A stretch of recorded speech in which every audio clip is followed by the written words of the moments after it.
Welcome to podcast number 4 of the Adam and Sheridan Show. My name is Adam Courtwright. My name is Sheridan. Shout out to Camera B. Shout out to Camera B. Hi, B. Hey, How Camera are you? B. B. We love you. It actually gives me the most trouble. It's so frustrating. All the editing is done by that guy right there.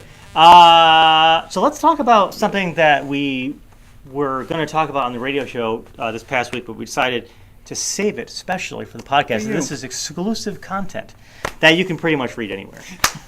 Nothing original here. But specifically Marx's Capital Chapter 10. Yes. This is about how, and this is important, I think, for people to understand because it relates to everyone's life.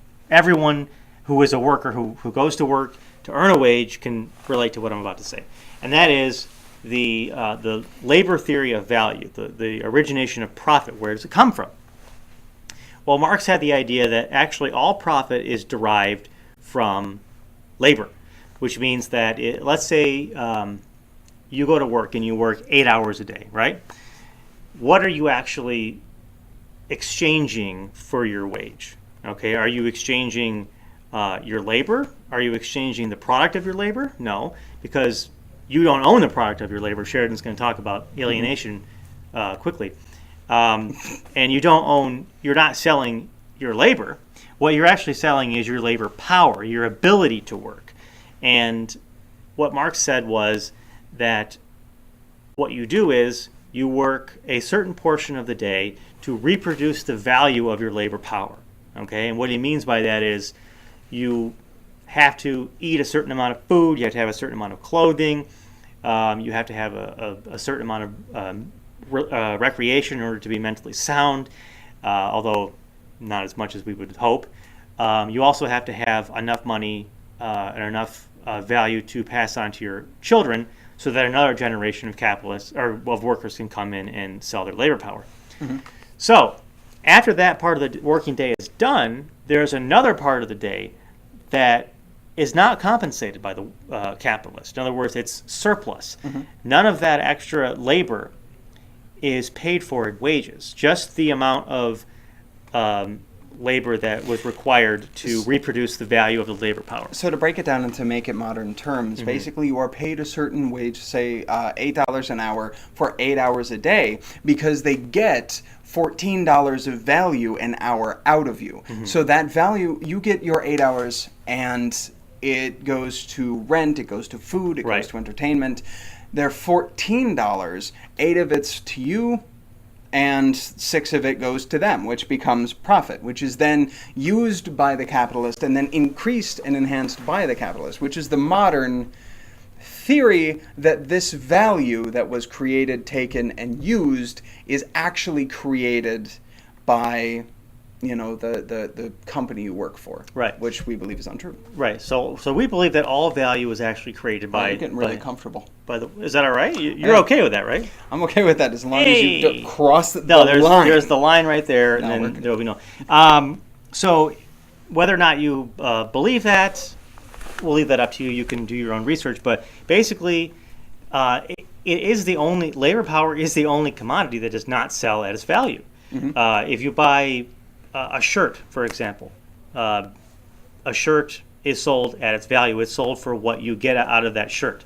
Okay, labor power, on the other hand, you may get 8 hours of work, but you're only paying for 2 hours because the worker actually can produce all the things that are required for him to live in 2 hours, and then the extra 6 hours is spent making new products that mm-hmm. go above and beyond what the capitalists pay for the labor, and then he sells those products for a profit. So that's where profit comes from. And this is important because you are being exploited. The worker is being exploited by basically the product of the worker's labor. Well, let's say it's a shirt or food or whatever it is that you're making. It doesn't belong to you. It never belonged to you.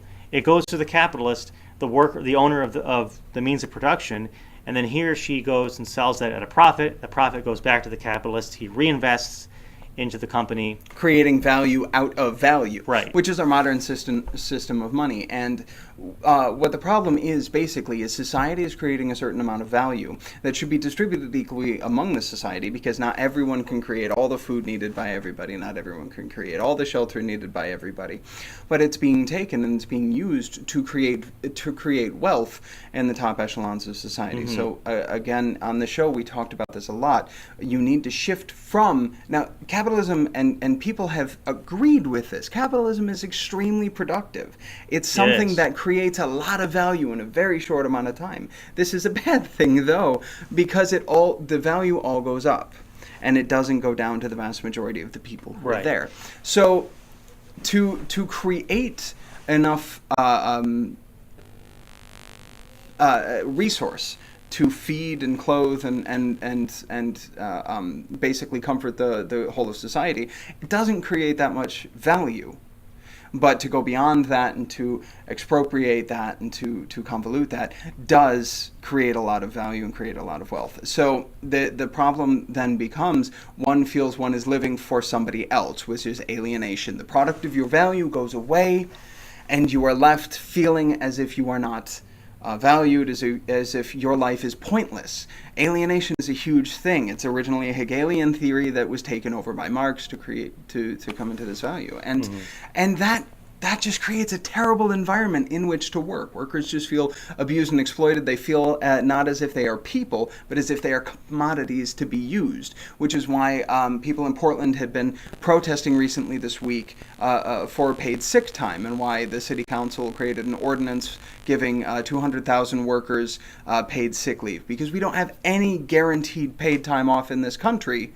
But we exploit our workers more. We work more, we work longer hours, we have more stress, we create more value, but that value isn't seen by the majority of the people who exist in this society. And that's one of the things that socialism does, is that it takes the ownership of the means of production out of the hands of the capitalists who are selling things for a profit, who basically do everything for a profit.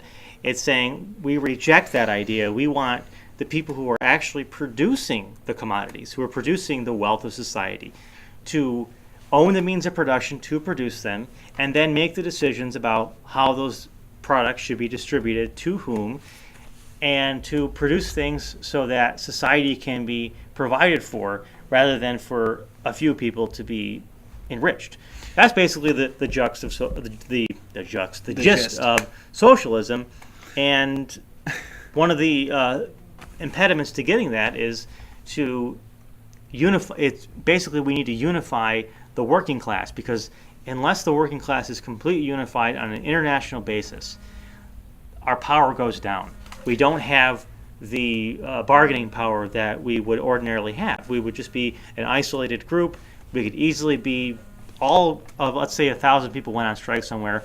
1,000 people can be easily replaced by the reserve army of labor, which is what Marx called the unemployed. So unless we unify as a class and demand things as a class, we can't have socialism, and we can't have fairness, really. As I hear from my phone, we're out of time. We gotta go. I'm going to stop that right now. Yeah. So we thank you for listening. If you want to read more about Marx's theory on labor value, read Chapter 10 of Das Kapital. I also want reading. to, very quickly before we leave, I want to explain the shirt, because Feel the Wrath is kind of an angry message, and I'm very not an angry guy. It was described as the nice one I'm by the mean a few one. people that, yeah, I mean one. I'm the Grinch of the shirt. So, no, but I'm this is actually a Babes of Wrath shirt, which is our local roller derby team. They won by a landslide their last bout on... I did a camera B there. They won by a landslide their last bout on May the 4th, which is May the 4th be with you. It was wonderful.